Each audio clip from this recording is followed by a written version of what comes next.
Norquist, and he's the specialist in taxes, specifically the tax pledge. Yes. And we're going to ask him, what is your advice for American citizens to keep taxes low, to reduce our taxes, to reduce the corporate tax rate, to reduce the income tax rate, to get the economy moving?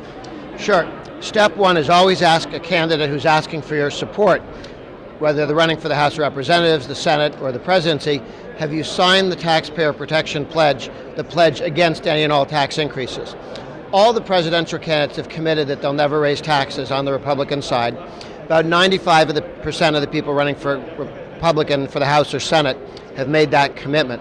So the Republican Party has branded itself as the party that won't raise your taxes. That's step one.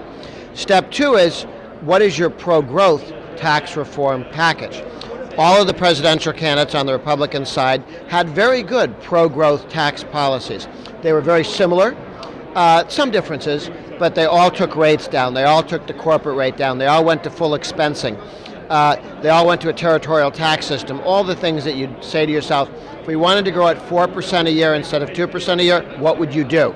So the Republicans are in the very same zone.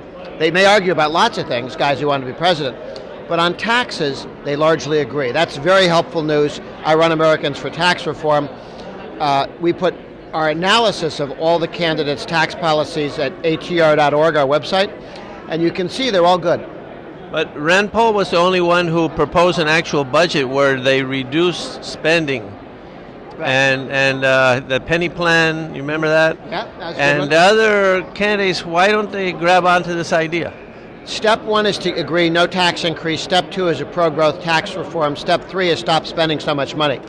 And Rand Paul really did a good job of making the case that he had outlined spending restraint. Other candidates need to do exactly the same thing. Because if you spend the money, you have to either collect it through taxes or borrow it, and both or inflate the currency. Or inflate the currency, yeah. And they're all amount to a tax anyway. Ultimately, at the end, you got to pay more taxes. Yeah. If you don't stop tax increases, you never do spending reform, spending restraint, because they'll just keep raising taxes. If you say no to tax increases, you then have another question. Do you go to debt, or do you rein in spending? And we need to be in that second debate, and the answer needs to be spend less. I agree. Great interview. Thank you very much. Good to see you. Thank you. It's my dad. Hi. Your son's doing a great job for America. You can be proud. Thank you. Absolutely. Okay, Dad. What? Every time I bought him ice cream, took a big bite out of it. Oh boy, no wonder he doesn't like taxes.